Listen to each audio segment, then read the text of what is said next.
Well, meantime, the editorial board for the University of Virginia student newspaper is slamming an invitation for former Vice President Pence to speak on campus. The board is demanding the school cancel Pence's visit, claiming his perspective threatens lives with dangerous rhetoric. Vivek Ramaswamy is a biotech entrepreneur and the author of Woke Incorporated. Vivek, it's always great to have you. I want to read part of the editorial here and then get your response. Quoting the paper says, the university has accepted Pence's visit as an opportunity to hear from and engage with leaders and experts from a wide variety of fields and perspectives. So-called perspectives should not be welcome when they spread rhetoric that directly threatens the presence and lives of our community members. Kind of a stunning statement, Vivek.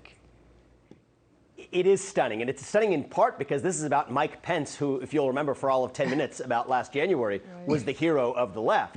But it doesn't matter whether it's Mike Pence or anybody else. Being at a liberal arts university is being about exposed to a diversity of perspectives. I even remember when I was in college as recently as 15 years ago, yes, Harvard, where I went, was left of center. Yes, the same was true for elite colleges and universities around the country.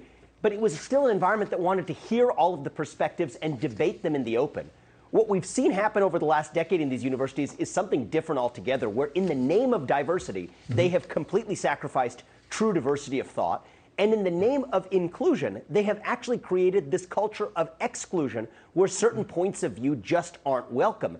And the ultimate losers of this are, of course, the students who go through those universities who graduate without having their viewpoints tested, and they don't even know why they believe what they do. They just know what they've been taught to believe. And I think that's going to be bad for an entire generation ahead if we allow that trend to continue. Well, while we're on the subject, I mean, we can talk about the Yale law students, right, shutting down free speech. I mean, these are the people who someday, in the next couple of years, are going to be charged with upholding the rule of law, and they don't want free speech.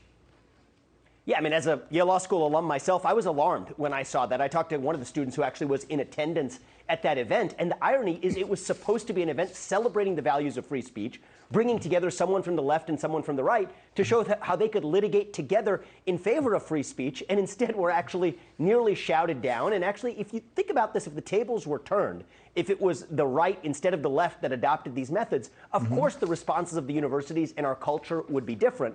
And that's how we should use a litmus test for free speech, is if the tables were turned and our response would be different on the other side, that's a good litmus test that something has gone awry. American Express is now being called out. I want to put these on the screen. This is what they asked their employees to identify, quoting, their race, sexual orientation, body type, religion, gender identity, citizenship, and privilege. They are now being called out. One group, Color Us United, the president says American Express is the tip of the iceberg in terms of corporate wokeness. American Express is actually given bonuses to hiring managers for so-called racial equity, meaning they are giving bonuses to hiring managers who hire more blacks and fire white Americans.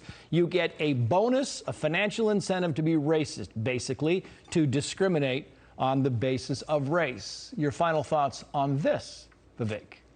Look, I come from the John Roberts School of Thought, where I say the best way to end discrimination on the basis of race is to stop discriminating on the basis of race. And here's why I like what Color Us United is doing.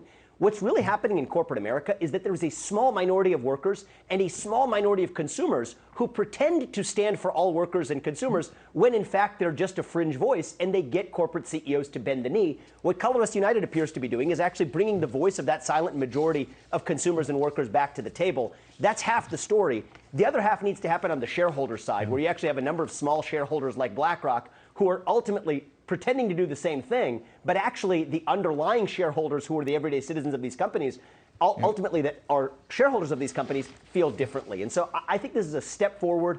I predict this is going to be one of the major issues in 2022. Like critical race theory in the schools was in 2021, I think that's coming to corporate America in 2022, and I think that's going to be a good thing. And John Roberts, when his show starts in a few hours, will... Oh, you meant the Supreme Court. John Roberts. I meant the Supreme Court Justice. Copy yes, that. Exactly. I'm teasing you. Vivek, thank you very much. We appreciate it. Glad for the